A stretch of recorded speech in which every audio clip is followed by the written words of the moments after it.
Қайырлы күн, қымбатты көрермендер. Бүгін біз дәл осындай хит салат жасайтын боламын. Алдымен міне лавашты турап аламын қайшының көмегімен. Бұл асханаға арналған қайшы. Кейбір адамдар дұрыс түсінбей қалмасын. Енді оны төрт-піште турап алайын деп тұрмын.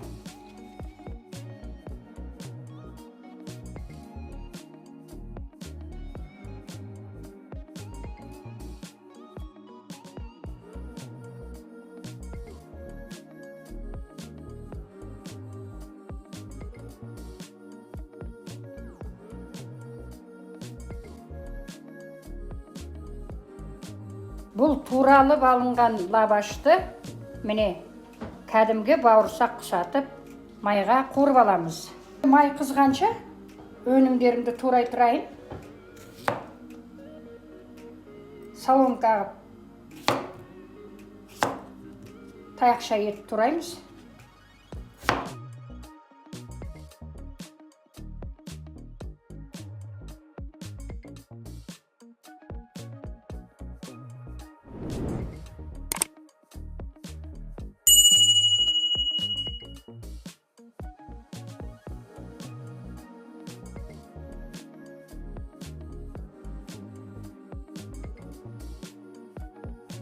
Міне қымбатты көрермендер, міне лавашты салып жатырмын.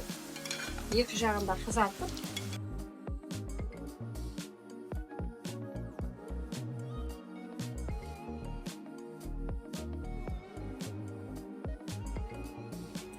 Міне енді балғын қиярымызды турап болдық.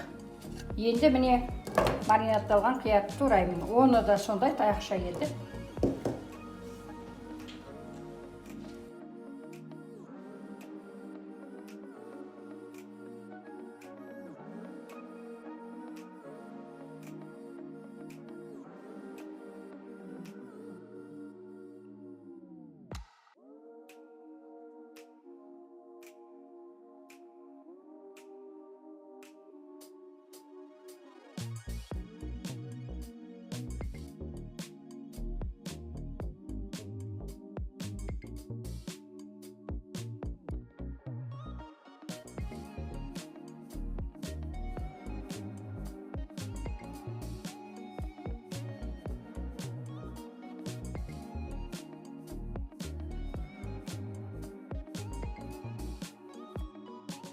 Келесі кезекте мына құстың еті ысталған копченый дейді ғой.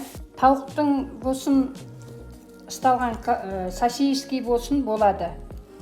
Бұл менде тауықтың еті емес, индейка. Егер де менің видеом ұнап жатса, бір ғана лайктарыңызды басып, маған пікірлеріңізді жазыңыздар.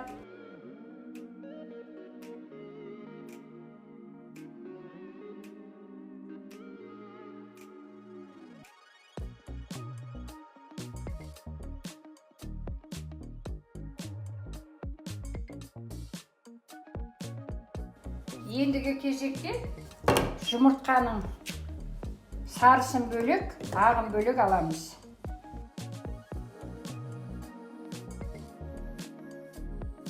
Бұны да таяқша етіп турасақ та, ұсақтап турасақ та болады.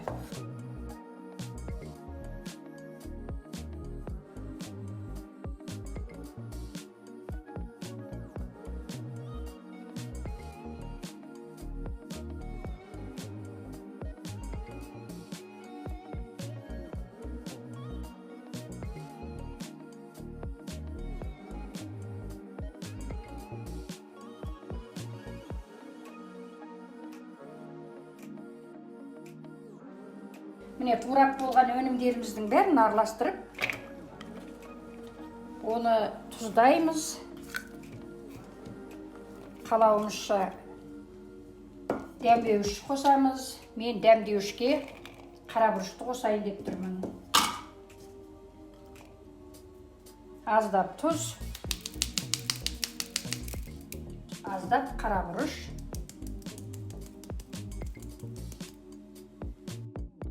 Енді осылардың бәрін қосқан соң майонезімізді қосып араластырамыз. Көп емес. Осы 2 қасық жетеді деген ойдамын. Толы чай қасы. Енді салатымызды жинақтайын.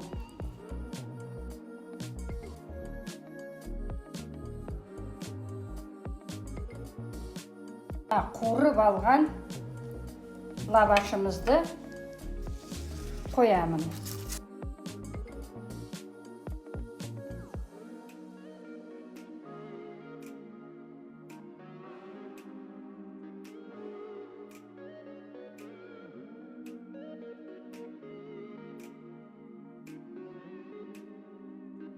Ең төбесіне кез келген өздеріңіздің жақсы көретін шөптеріңізді салып қоюға болады. Мен салат жапырағын қояйын деп жатырмын.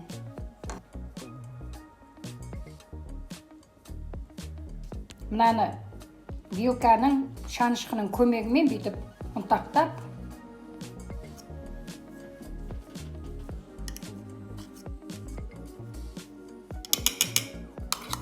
төбесіне сеуіп қоямыз.